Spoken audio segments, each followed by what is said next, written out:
పాలు. అవును, పసిపిల్లలకి. అసలు ప్రపంచ దేశాలన్నీ నివ్వెరపోయేటివి, బెత్తరపోయేటివి. నీ అమ్మ ఇలాంటిది ఒకటి ఉంటుందా? మనం ఇంటికి వస్తే కోటీశ్వరులైన మనమే 100 మంది పనులు ఉన్నా, కోట్లు విలువ చేసే కిచెన్ ఉన్నా మనమే ఇలాంటివి ఇవ్వలేమే. చక్కటి మజ్జిగ, చక్కటి పాలు, మంచి దద్దోజనం, సాంబార్. మీకు ఒకటి చెప్తున్నా, తిరుమల లడ్డూకు మాత్రమే ఆ నైపుణ్యత కాదు. తిరుమల లడ్డు ఒకటే గొప్పది కాదు, అక్కడ ఉన్న ప్రతిదీ, దద్దోజనం కానీ, పులిహోర కానీ, సాంబార్ కానీ, మజ్జిగని, ప్రతిదీ ప్రపంచంలో మరొక చోట దొరకదు. అది వడ ఎక్కడ దొరకదు. నేను అదే చెప్పేది. ఒకటిగా సార్, కొన్ని వేల సంవత్సరాల నుంచి తిరుమల కొండ మీద ప్రవేశపెట్టినటువంటి ప్రసాదాలు ఇవి.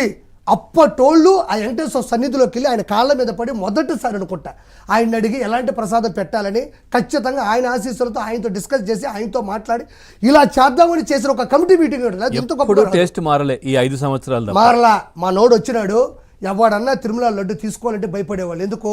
కిందకు పోతే తిరుమల లడ్డు కాదు, ఇక్కడెక్కడ రోడ్డు మీద కొనుక్కొని వచ్చిన గాడి. ఎందుకు తిరుమల లడ్డు కావచ్చు, మీరు చెప్తున్న ప్రసాదాలు అన్నిటికీ, అట్లాగే ఆ గుడికి కూడా ప్రపంచ వ్యాప్తంగా మంచి ప్రాశస్త్యం ఉంది. అసలు టీటీడీ అన్న, తిరుమల అన్న ఎంతో మంది అసలు వస్తూ ఉంటారు కదా. ఎందుకు ఈ విధంగా చేయడానికి కారణం ఏంటి ఈ 5 ఏళ్లలో? ఇది ఒకటి, 7 కొండల మీద యేసునాథుని పెట్టాలి అంటే 190 దేశాలు ఉన్నాయన్న. 100 దేశాలకు పైగా క్రిస్టియన్ దేశాలు ఉన్నాయి. మనోడు ఏ క్రిస్టియన్ దేశానికి అమ్ముడు పోయాడో చెప్పలేదు. 100% చెప్తున్నాను నేను. ఇది ఎవరికి డౌట్ వచ్చిందో తెలియదు. ఇజ్రాయెల్, నేను అదే. ఇప్పుడు అమెరికా ఎత్తుకున్నా, నువ్వు లండన్ ఎత్తుకున్నా, 190 దేశాల్లో 100 దేశాలకు పైగా క్రిస్టియన్ మతస్థులు ఉన్నారు. క్రిస్టియన్, పూర్తి క్రిస్టియన్. ఇంకోటి ఉండదు అక్కడ. మనోడు మన ఆంధ్ర రాష్ట్రాన్ని అమ్మకపోగా మన తిరుమల దేవస్థానంలో వెంకటేశ్వర స్వామిని పూర్తిగా నాశనం చేస్తే ఏ దేశపోడు, ఏ కంట్రీకి సంబంధించినటువంటి అక్కడ మతస్థులు ఎన్ని కోట్ల రూపాయలు ఇస్తారన్నది మనకు తెలియదు కదా.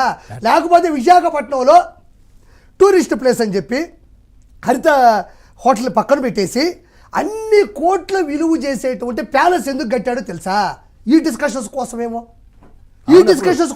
రోజా గారు కూడా అన్నారు కదా, ఏది ఇప్పుడు వెంకటేశ్వర స్వామి కొండ మీద ఉన్నారు కదా, జగన్మోహన్ రెడ్డి ప్యాలెస్ లో ఋషికొండ పైన ఉంటే తప్పేంటి? అదే చెప్పేది. అంటే దేవుడితో పోలుస్తారు వాళ్ళకి. ఎందుకంటే మీరు దేవుణ్ణి కోరుకుంటే, ఇప్పుడు సార్ ఒక నాయకుడిని విశ్వసిస్తే పథకాలు పోగొట్టిన వెనకేసుకొని వచ్చే ఎమ్మెల్యేలు ఉంటారు. అతను కొన్ని కేసుల్లో వాళ్ళ వ్యక్తులు కాపాడుకొని వెనకేసుకొచ్చే నాయకులు ఉంటారు. అతను అవినీతి చేసినా ఉంటారు, దౌర్జన్యం చేసినా ఉంటారు, హత్యలు చేసినా ఉంటారు, అత్యాచారాలు చేపించినా ఉంటారు. ప్రపంచం మొత్తం గర్వించదగ్గ వెంకటేశ్వర లాంటి ఒక గొప్ప కలియుగ ధైర్యాన్ని నాశనం చేస్తున్నా కూడా వెంట ఉన్నారు అంటే వీళ్ళ జీవితంలో ఇంకెప్పటికీ వెంకటేశ్వర వీళ్ళ వెంట ఉండడు. ఇలా కుటుంబాలు నాశనం అయ్యే పరిస్థితులు ఉన్నాయి సార్. మీకు అర్థం కావట్లేదు. ఈరోజు మనం చేసిన పాపం మన బిడ్డలకు వస్తుంది అంటారు. ప్రతిసారి రాదు. నువ్వు తెలుసో తెలియక పావు నువ్వు తొక్కుతాను, తెలుసో తెలియక కుక్కను తొక్కితేనో, ఇవి తెలుసో తెలియక చేసే పాపాలు కూడా కాదు. లోపల చిన్న కలపలేదు తొక్కేసామంతే.